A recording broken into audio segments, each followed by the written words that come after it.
Welcome back to a late night iPad demo. I'm your host, Noah Herman, and today we're recording a video at 1:26 a.m. Wow, what a time. What a time to be alive. I just recorded my iPhone 13 review and changed my shirt. Glad I could mix things up for you. But hopefully you're liking this A-roll setup. I really am. Hopefully it gives you sort of a real-world first-person perspective, and hopefully it's aesthetic and just like cinematic, all that good stuff.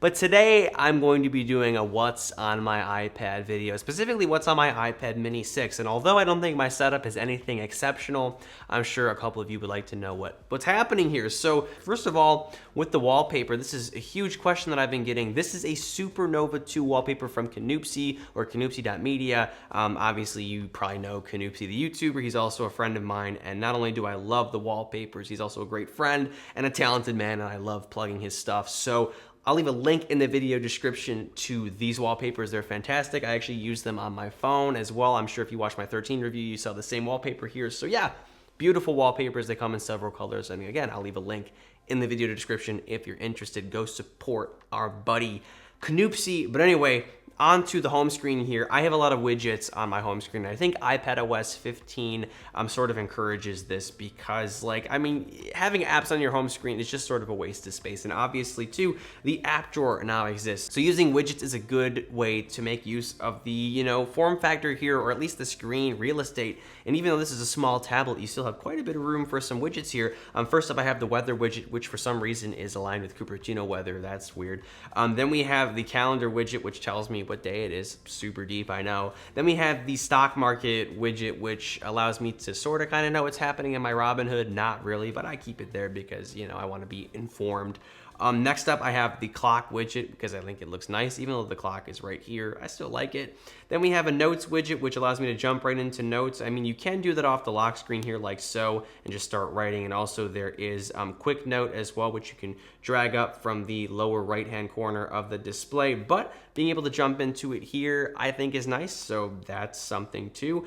Then we have the Spotify widget here where I can scroll through my ABBA playlist, which I didn't create, but I definitely frequent. Also, Lil Nas X and who else here? The Weeknd is another one of my favorite artists. And I do control music with this from time to time. Even though I mostly listen to music on my iPhone, I do sometimes listen to music on here as well. So this widget is nice. And then I have the gadgets news widget here, although it doesn't really look that relevant to me right now, but here's like a list from Wired about the time to buy your holiday presents is now because supply chain problems haven't improved. Great, more doom and gloom, hooray.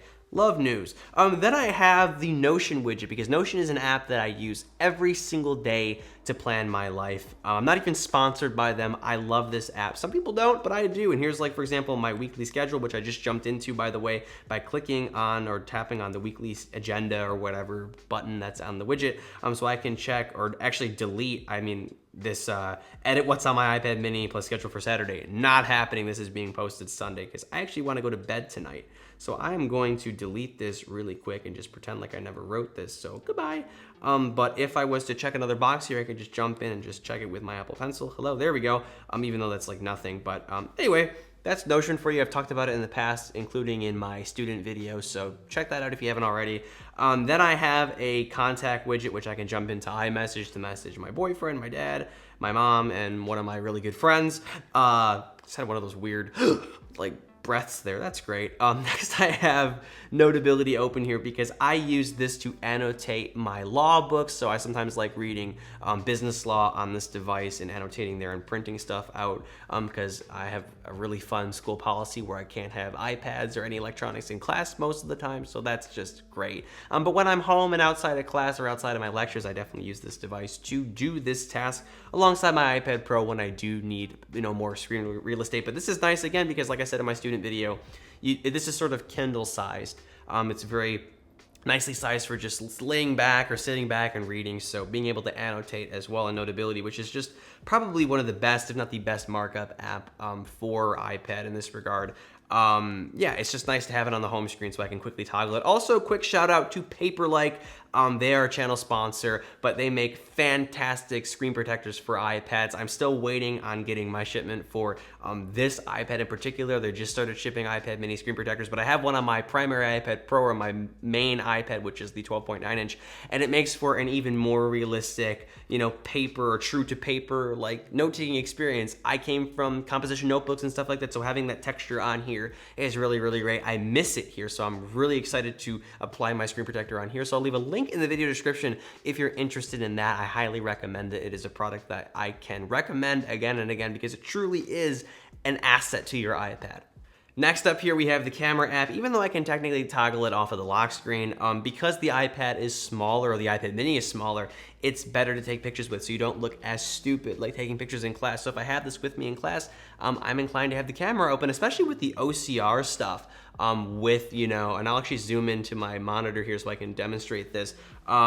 We can comment or like copy text here. So like, look at that, I'm copying F18 so I can copy that into like Spotlight search if I was wondering what this. So like, yeah, like it works really, really well. So if you're taking pictures of stuff in class, like lecture slides or whatever, it comes in clutch to have the camera app, you know, in easy range to tap. Then I have my productivity folder here. We have reminders, we have Photos, FaceTime, Spike, which is a great email oriented app, although it's a lot more, and I'm going to be talking about that in a video later this month. Contacts, calendar, app store when I want to download an app for a specific class. Settings, files, and also Canvas, which is my school app where I can find like announcements and also assignments and stuff. So if I need to reference something, it's nice to open this on here over my phone, for example, which has a smaller screen. I have a lot more to look at here. And then as for my second home screen, actually, no, I don't have one. I just have the app library here because I just have this. I don't really need any other apps to be on the home screen because I can just go here and search them. But as for what else is on here, I have Lumafusion on here if I'm ever going to be doing a small video project on the go. Maybe I just want to bring my iPad with me and maybe record something on my iPhone 13 Pro Max or iPhone 13. I could just import it here and edit it on here because the A15 is on the inside here, which is equally capable to the chips in the iPhones or the new iPhones. It's the same chip for that matter. So nice to have a video editor on here, especially with the Apple Pencil 2nd Gen, which attaches right here, but also serves as a really nice you know, tool for input and fine adjustments and stuff like that. What else do I got on here? I have some benchmarking apps because, you know, I'm a tech YouTuber, I have to do that.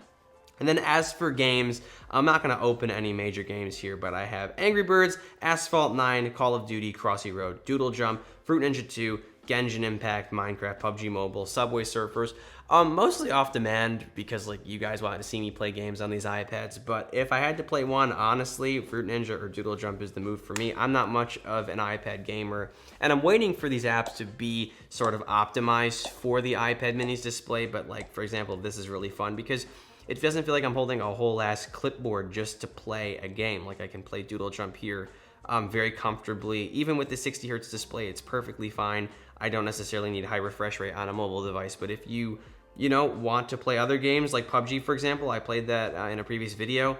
It's very, very nice, even at a lower refresh rate. So yeah, this is a great device for gaming here, and I will, you know, play games from time to time, especially if I'm in like a, you know, dead zone in terms of service. I do have a cellular model here, but if you have a Wi-Fi version, you know, gaming on this is definitely nice, even with a controller as well. But yeah, that is about it, guys. That is my iPad mini here. Hopefully you enjoyed this quick little bonus video for the day here. Again, check out Isaac or Canoopsy's wallpapers, and also check out Paperlike screen protectors. They are really, really great, and they will enhance your iPad note-taking and just drawing experience in general. And that's about it. I hope this video was fun, helpful. Check out my iPhone 13 review if you haven't already. The iPhone 13 is just an incredible value, you know, of a phone. It's the best regular iPhone we've seen in a while. So definitely consider upgrading to this, and also consider the iPad mini. And I will say this too. A lot of people are just sort of shitting on this device as like a first gen, and they're talking about Jelly Scroll, which, by the way, people made me aware I was demoing that wrong in a previous video. You have to scroll up and down vertically. And even though it is definitely a thing, I'm not, like, no one's denying it. Is it a reason to not buy this tablet? No. I think it's a negligible issue. I think you shouldn't be worried about that.